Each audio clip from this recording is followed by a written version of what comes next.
I'm Kim. And I'm Jamie. And this here's the wildest vlog in the wilderness.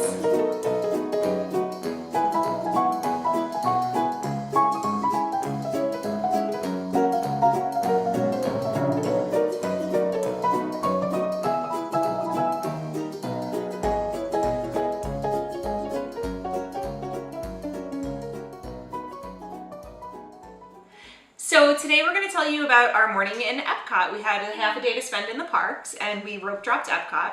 And first thing we did was Frozen Ever After in Norway because we had never done that before. Us and everybody else. We couldn't get a fast pass, so we decided to just rope drop, which worked out really well. We only waited in line maybe 15 minutes. Yeah. Maybe.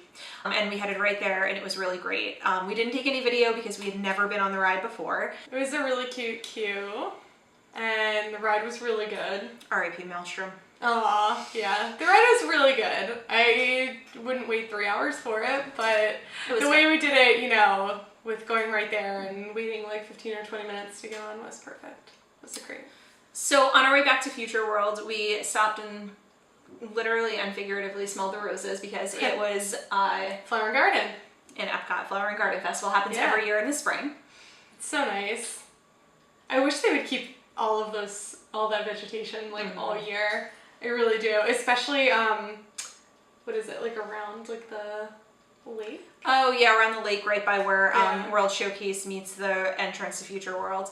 It's just, it's so beautiful. They have so many topiaries set up all around in Future World and in World Showcase. I also love like the more educational aspects of it where they have like the hot chili pepper displays, they have herbs and talk about their medicinal uses. I love the pepper patch. That's my favorite. And I like the English tea garden that they have around the England pavilion, the UK pavilion. Yeah, it just adds a lot of like extra beauty to the park. And there's a huge food aspect of it now, which we'll talk about in a later video. But there's also something really cool, a butterfly garden. Yeah. So you can walk in and there's kind of like safeguards to make sure the butterflies aren't flying out. You can go in and they have a ton of butterflies. They have them in all different forms and we have some video of that to share with you now. Jane, look at this one.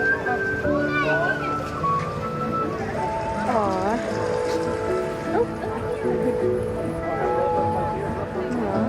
Look at this.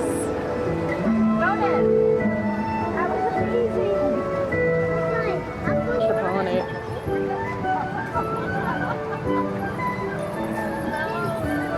If it's carrot green.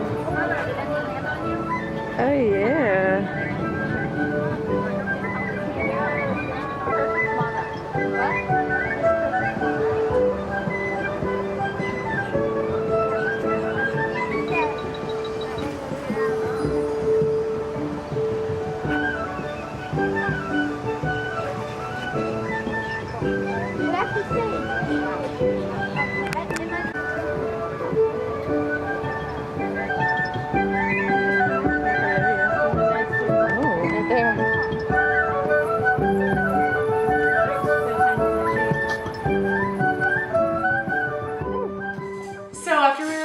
Butterfly garden and some of the flower and garden installations, we headed over to the land and we went on Soarin', which is just one of the best rides in Disney, period.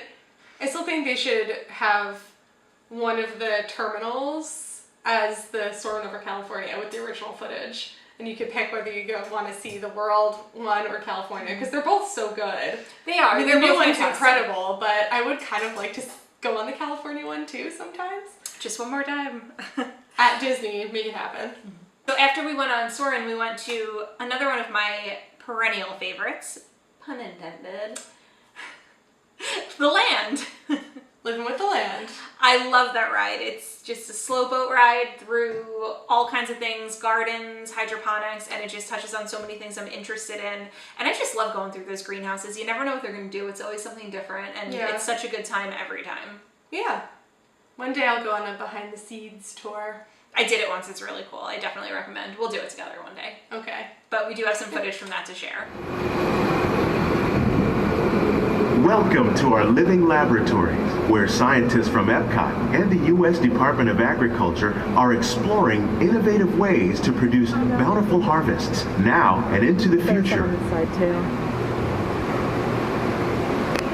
home to the greatest diversity of plants on the planet.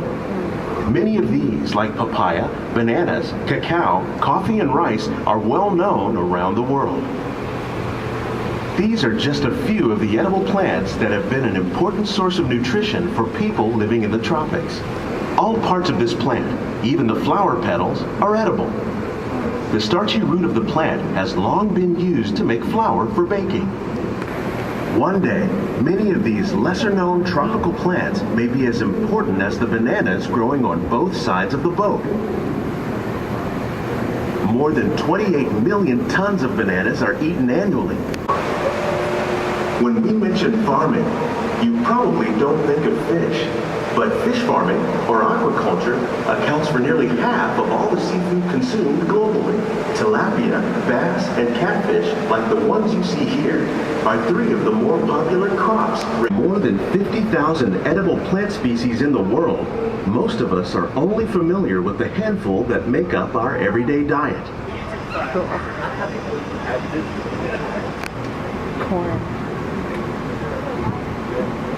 These plants are definitely on their way up.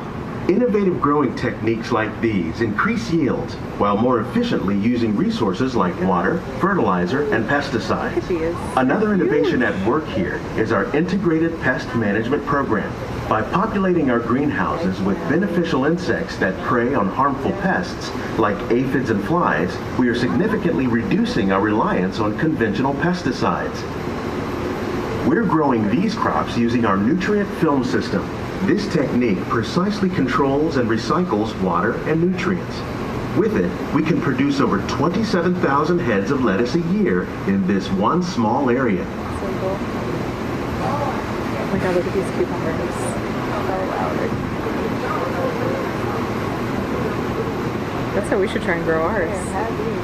Jeez.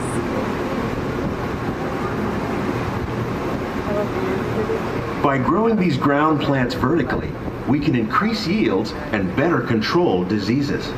These crops taste as good as they look. In fact, we serve more than 15 tons of produce per year.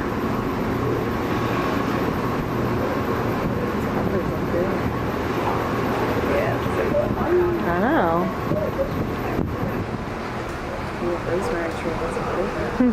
Wow, it's huge. It's crazy. Yeah, there's so many different plants in there. The future of agriculture may include innovative ideas like this vertical growing system.